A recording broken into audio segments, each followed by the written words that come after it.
Hi, y'all. I'm Marisa Zapata, and this is the podcast where we examine homelessness by talking to researchers and experts, who of course include people with lived experience of homelessness, to understand what we're missing in the headlines and sound bites. In each episode, we will help clear up misconceptions about homelessness and to answer what it would take to prevent and end homelessness in Portland and beyond. Who am I? I'm an associate professor of land use planning at Portland State University and director of PSU's Homelessness Research and Action Collaborative, a research center dedicated to reducing and preventing homelessness, where we lift up the experiences and perspectives of people of color. In this episode, we talk with Jessica Mathis and Calvin from Welcome Home Coalition. They talk about the Speaker Advocate Program and the value of hearing and connecting to people with lived experience of homelessness. Welcome, y'all. It's great to have our guests who are coming to us from the Welcome Home Coalition Advocacy Training Program. We're going to hear from two exciting guests, Jessica Mathis, who is working at Welcome Home Coalition, and Calvin, who is one of our peer advocates. Is that what your title is? Yes. How are we describing the people in the program? So far, we've called our folks advocates. Okay, so why don't we just start with a basic question? What is the Welcome Home Coalition?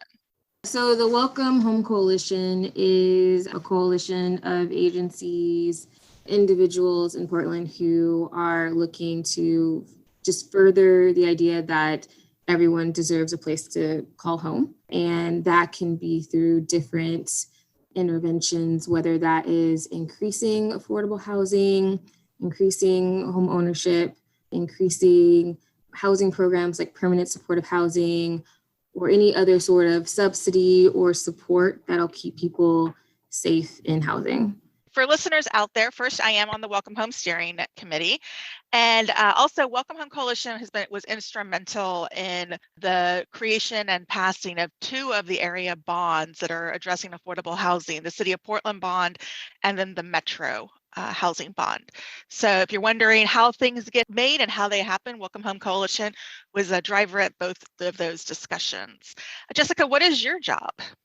So I am the regional organizer with Welcome Home, which is a relatively new position. So I came on right before the start of the pandemic. And the goal for my job is to create trainings that engage folks with lived experience of homelessness and housing instability, so that people can advocate for themselves and for their community. So what is this program all about? We really wanted to do this advocacy training program.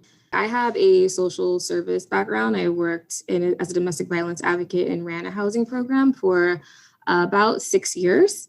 And in that time, there was policy work being done, and there were sort of these trainings for folks to get engaged. But a lot of these trainings were either paced or done in a way that wasn't very trauma-informed. They weren't accessible to a wide variety of people. And, depending on the audience, those trainings can be really great. You come to Salem, you take the time, you do this day training, you go and you speak to your legislator, but that isn't necessarily the greatest format for everybody. And especially for folks who are not sharing, I think it's a little bit easier for people in social services, people who run agencies, to share stories that they witness, or maybe even past experiences that they have, moved past. I experienced homelessness as a youth, but I think for folks who are either currently in that trauma or it's a little more recent, it takes a little bit more education and a little bit more support to make sure that folks are able to present their stories the way they want to present them.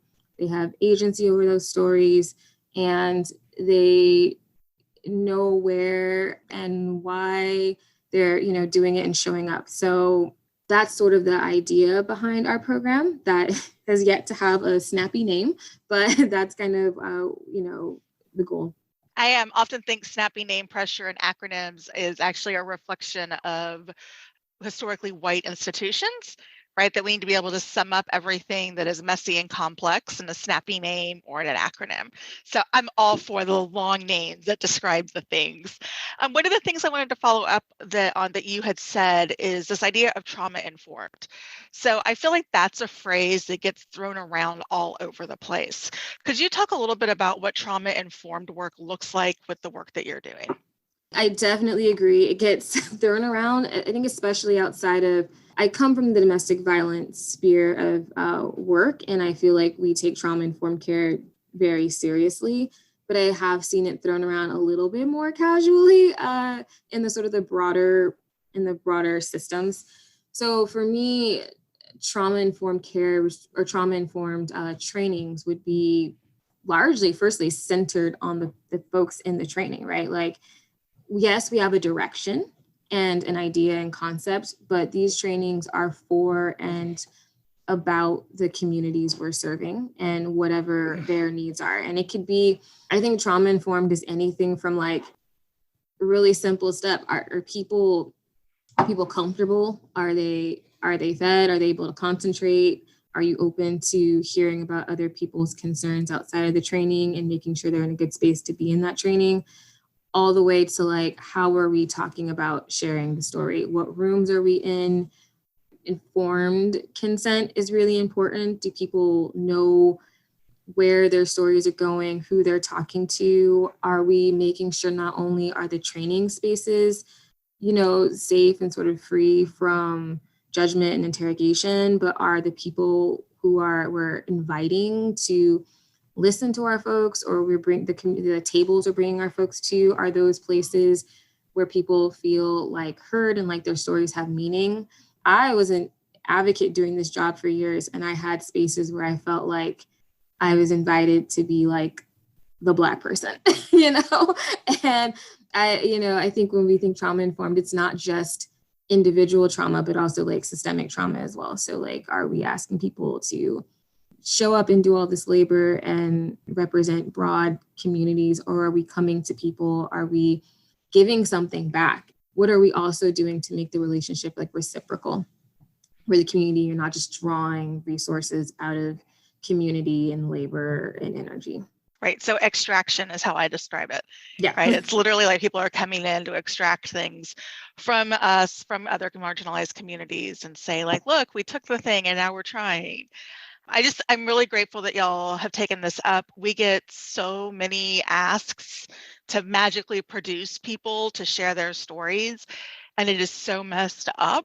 But at the same time, like, we want people to be able to share their stories if they want to. And so I love this model, and I love how you're thinking about the work. Let's talk to Calvin. Hi, Calvin. How are you? Hi, doing good. Good listening, learning from you guys, listening to Jessica and you talk. Do you have any reactions to what she was saying? No, I just got a better idea of what she does, and I'm a recipient of that. Like when I heard her talking about how we want to try to have a good environment in a place and where people can feel comfortable sharing and this type of things. This is what I noticed that she does really well with CAC. She, amongst her other duties, she has a group of homeless people that have overcome homelessness and come together as an advisory group. And they're learning to try to, a lot of people don't have as much experience as you or Jessica. And so they come in and they try to contribute. And then Jessica's job seems to be to teach people how to do that. Contribute the knowledge that you have with your experiences and to be able to contribute that in a way that other people can learn from it and help, hopefully, apply it to helping with the problem of homelessness. You mentioned a CAC, which I'm assuming is a community advisory committee. Yes, ma'am. Yes, miss. And I'm great with ma'am. I'm from Texas, so ma'am is great. You're a ma'am at 18. Okay. So what is that committee advising? Who are they advising? Okay, what we're doing there, and when I first got invited, I was very excited to be invited to be a part of it, and I've been a part of it for 3 years now. But we come together, and these are people that have been involved with Join, which I have. I experienced homeless, and Join helped me. I can't give them enough kudos, being a great organization that really is one of the best in Portland, and the counselors and everybody that helped me there. And so I went there and was helped and developed a relationship with a lot of other homeless people going through that place at the same time as me. And a lot of ability to be involved in the community with Join. We do neighborhood cleanups and we have a community garden and these type of things, ways to be able to help and contribute. But after you go through that and then you've overcome homelessness somehow, got yourself a place to live, and you're better off now. And so then at that point, you're a person that might end up at CAC because you're trying to give back. You benefited from their program. They helped you. And it kind of puts it into your heart to want to try to help other people that have been through the same thing as you, and especially to Join. I want to be able to help Join because I know how hard they work to try to help homeless people. So we come together, and then so basically you learn there at CAC. You learn how to go into a meeting according to Robert's Rules of Order. I mean, you go in and you kind of, not talk over other people and wait for your turn and stay focused and keep your, you just learn how to function in a meeting in a way that you can contribute something and not disrupt the meeting, this type of thing. And then from there, we get to the point where it's kind of flattering. They ask us our opinions about housing projects they're developing and things that might seem over our head, like what I know about that. I'm just a homeless person that overcame homelessness. But they really want to know, and they take that information and they use it because it has value. It really does, to get people that have been through that experience themselves and give them the ability in a structured environment like a CAC meeting to communicate the knowledge that they have is what CAC is all about, giving people the ability to contribute something to, and try to help make a difference. I love CAC. I've been going there for 3 years. If I was a millionaire, I'd still be going there. I was just going to say that what you have just described is absolutely beautiful. Mm-hmm. And I know that you're saying that, what do you know? But you know what works for you and for the people that you know. You've also, I think, countered some stereotypes that unfortunately a lot of our listeners might have about people who've experienced homelessness. And I think one of them is this idea that, or just like this larger thing of giving back, that you're not someone who was freeloading or just trying to take something, but that you have decided that you want to commit to continuing to give back. And I wondered if you had anything more that you wanted to share about that. My experience with Join, they have outreach people, and these people are trained and they have a lot of knowledge on how to go out into the world and encounter people and determine what it is they can do to help them. And I met a lady that was there. She's gone away. Her name was Diane. And she was an Indian, which I'm a Native American. So I had a kind of a little bit of a bond with her. And she became my friend before I even knew that she was a counselor or Join or homeless. I just happened to be homeless in my truck, and she just happened to be coming around. And it took me about a month to realize, wait a minute, this girl is part of some kind of organization that wants to help me. And then she was also a Native American, and she also had dreams and goals, just like the homeless people do. And she shared her stuff with me, just like I shared my stuff with her, and she achieved that. She's no longer a Join. She wanted to be a teacher. Now she's a teacher. These are amazing people that do what they do, and it takes a lot of effort on their part. It's more than just a job. They're involved with people's desperate situations and people that really have these needs that are so overwhelming, and then they're limited in the way that they can deal with that. Now, with regards to the homeless people, I am struggling with a lot of things that handicap you in trying to help homeless people. I judge, and I don't like lazy people, and I don't like drug addicts and things like this, and just feel, but I think I've learned enough, I've grown enough in my experience that I check myself when I'm doing that, when I'm judging people, when I want to, put somebody in a category, homelessness or whatever. I got to stop myself because you know what? I've been involved with people enough where I can pass that judgment, and I'm just going to pass them on the street. I'm going to see them, and I'm going to find out that I was wrong, And I've done that enough times to realize, man, oh man, homelessness is not a situation that you can look at and say, well, there's a bunch of drug addicts or lazy people, or there's so many issues going on. There's so many different reasons why people are homeless, and there's so much homelessness that is undeserved. People that are struggling with stuff, and people that really have the willpower and the heart and the desire and the willingness to work and whatever it takes to overcome their problem, yet they can't because their homelessness situation involves something that they need help with, whether it be mental illness, whether it be addiction, whether it be abuse that they've been through, or whatever it is. I just know that Join is a place that they look at that. They try to identify what's going on. How can we help? Can't just help every person the same way. The only thing I can say about, you asked me why I want to get back to Join. They did me well, took care of me and provided for me and helped me and encouraged me and were there for me and got me out of my problem. They helped me. I got myself out of it, but they helped me.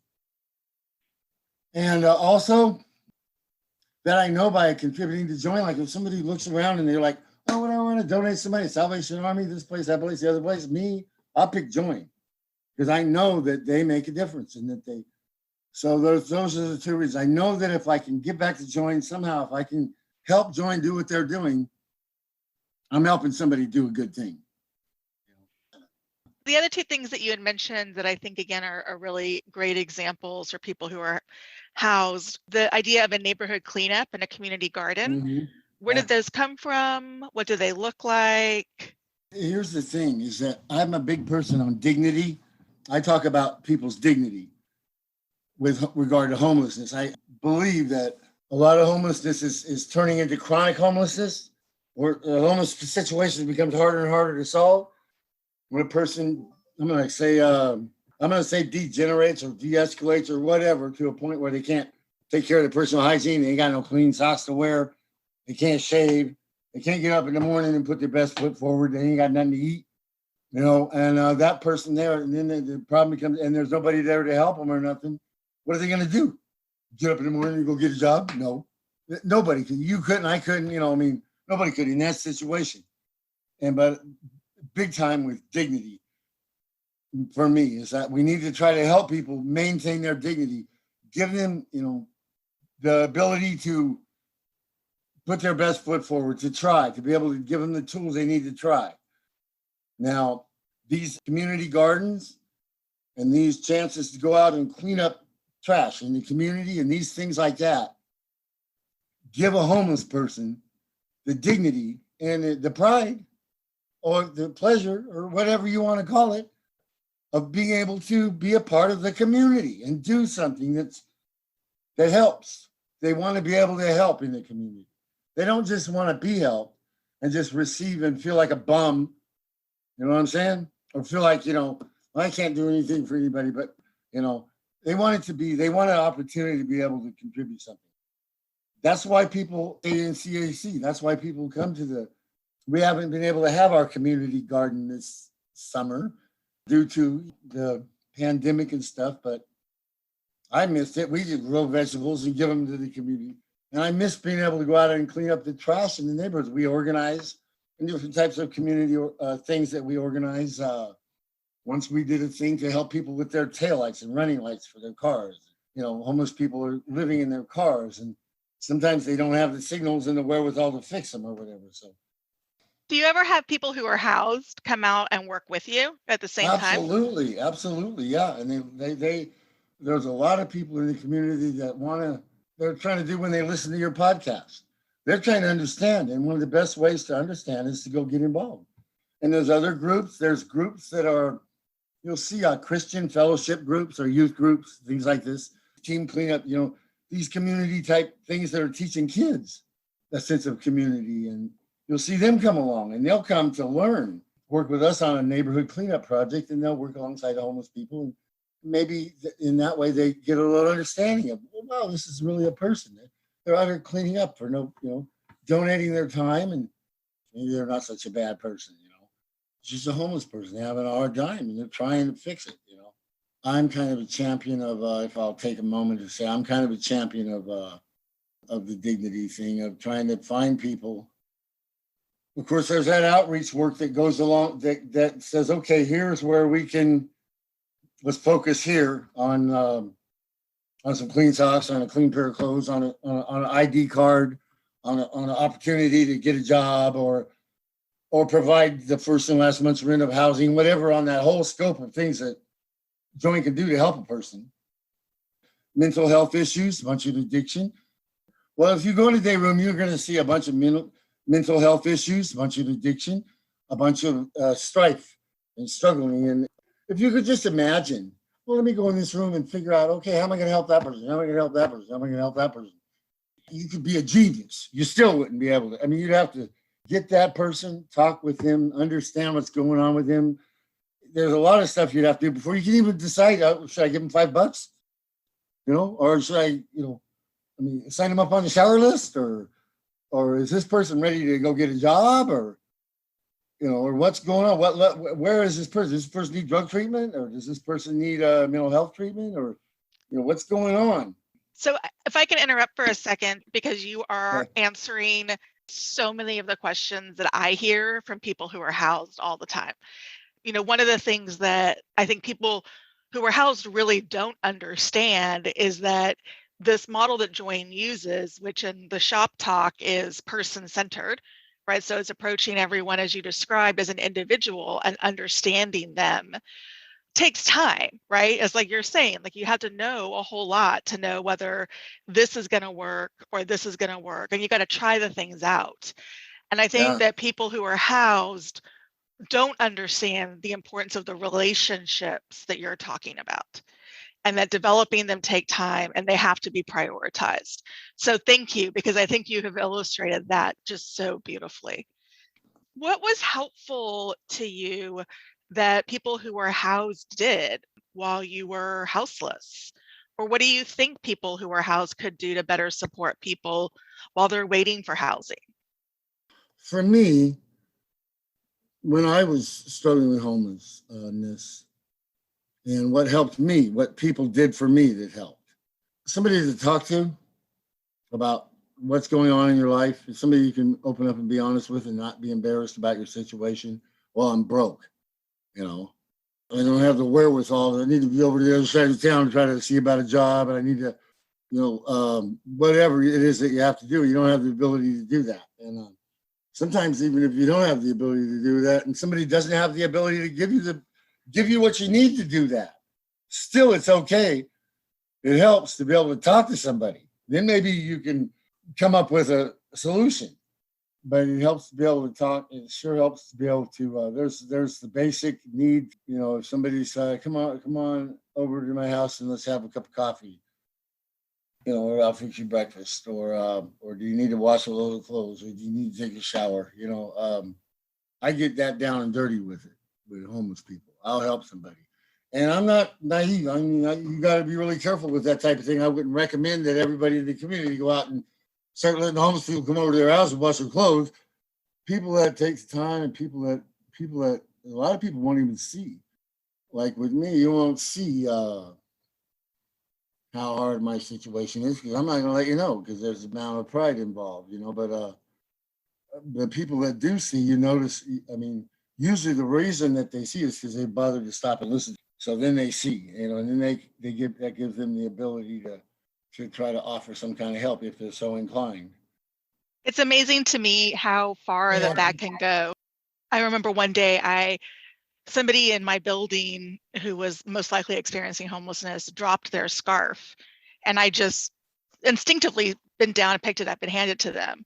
And they were like, "Thank you so much for doing that. Most people would never have done that." I get that, yeah. And just, the image of that kind of just basic humanity and what that can do. It just sounds like to me you're talking about neighbors helping neighbors. Yeah. And then, it goes on. I mean, how can somebody help you? I mean, I received help by literally being able to wash a load of clothes at somebody's house, maybe sleeping on somebody's couch, maybe parking my van in their driveway, just whatever it took to get through to a point. Now, I'm not homeless anymore.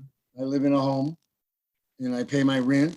I am fairly secure. I got my mental health treatment now. That was the issue with me. I needed mental health treatment. I'm kind of okay now. But, getting through that process, there were people that helped me. I guess you have to love, have compassion, care about somebody a little bit. That makes a big difference, you know. And Compassion can go a long way.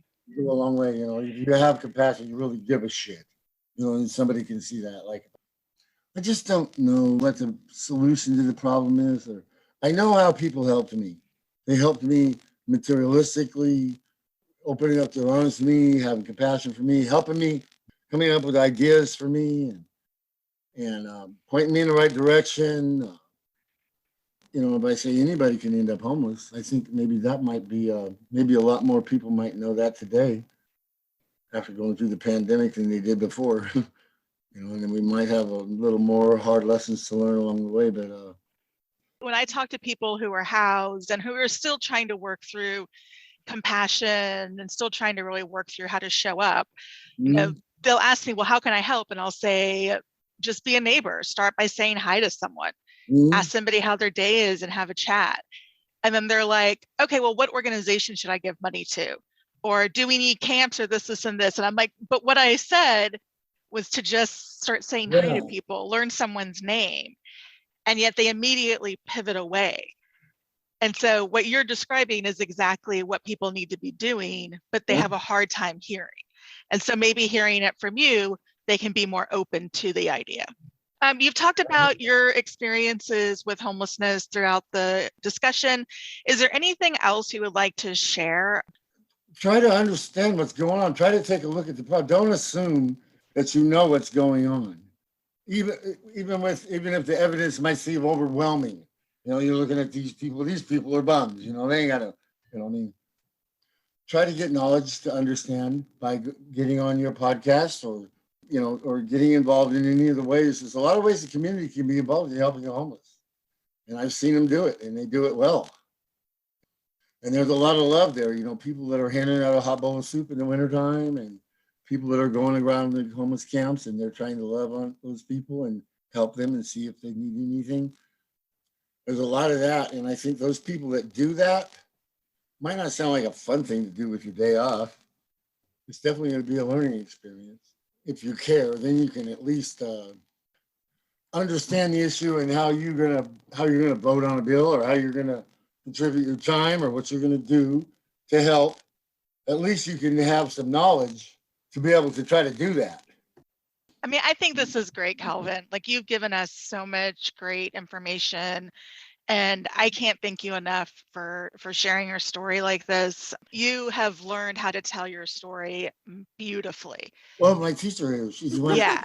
I mean, it has been, y'all have done some remarkable work and have an amazing, amazing story.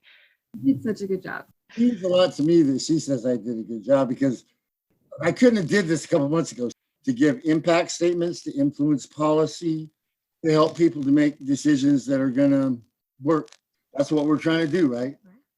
Jessica, how will people share their stories going forward? I want to start by saying, like, this makes me just so happy that people can speak for themselves. One of the things I almost makes me cry. It's so personally painful thing. I would go with people to agencies, DHS, and people would say something for themselves, and then they wouldn't get heard. I would go with them. I would repeat the exact same thing, but as a professional, and all of a sudden, things happened. And so for me, it's first and foremost where people want to share their stories. But we're hoping to bring people to implement the implementation meetings for housing services measure. Yes. And we're hoping that folks are, able to inform how and where we direct services. So, or how those services are created, because it's not just enough to have the money for those things. They need to be put in the right pots. And I think the people who've received those services, or who've been through the system, should be the ones leading those conversations. I think a lot of us have good intentions, but not any practical experience. So I think that's kind of like the next place. But I think we want people everywhere they want to be. I don't think there should be breakdown. And I think the one positive thing about the pandemic is I really hope that these spaces remain accessible. And while there definitely is a tech divide, and that is something that we've worked with, at least people have the chance. We work with a lot of folks with disabilities or, people who are parenting, and, they can't necessarily take the time out of their day at, 2 to 4 o'clock to drive 60 miles to a Capitol or to show up at a space. So I guess that was a very long way of saying everywhere. And more importantly, with this supportive services measure and making sure that we are actually using the money in a way that benefits. And for listeners, the supportive housing services measure was the major revenue measure that many of y'all voted to support 2 years ago now. It's a metro-wide revenue measure that is going to provide unparalleled money for supportive services and eviction prevention and rents and housing stability for people who've experienced homelessness or on the cusp of homelessness. This is a very unusual kind of measure. We have very few measures in the country or revenue streams in the country that allow for such an investment in supportive services. And so seeing how all of this work is connected, right? There's the policy groups, there's the way things are getting implemented, there's the lived experiences that people can help inform these policy processes. It's a lot of work and a lot of intricacy, and there's some really great people working on all of these things behind the scenes. Jessica, any last thoughts? I think if I had to ask of people just one thing, we do a lot of work to prepare people to be heard by other people. Calvin, for example, is an amazing person and has so much knowledge. We're not working to make him more knowledgeable. We're working to be able to have folks tell to get the knowledge out. Get it out of the brain in a way that people can understand what it is. Right. Yeah. What I need for other people is to listen.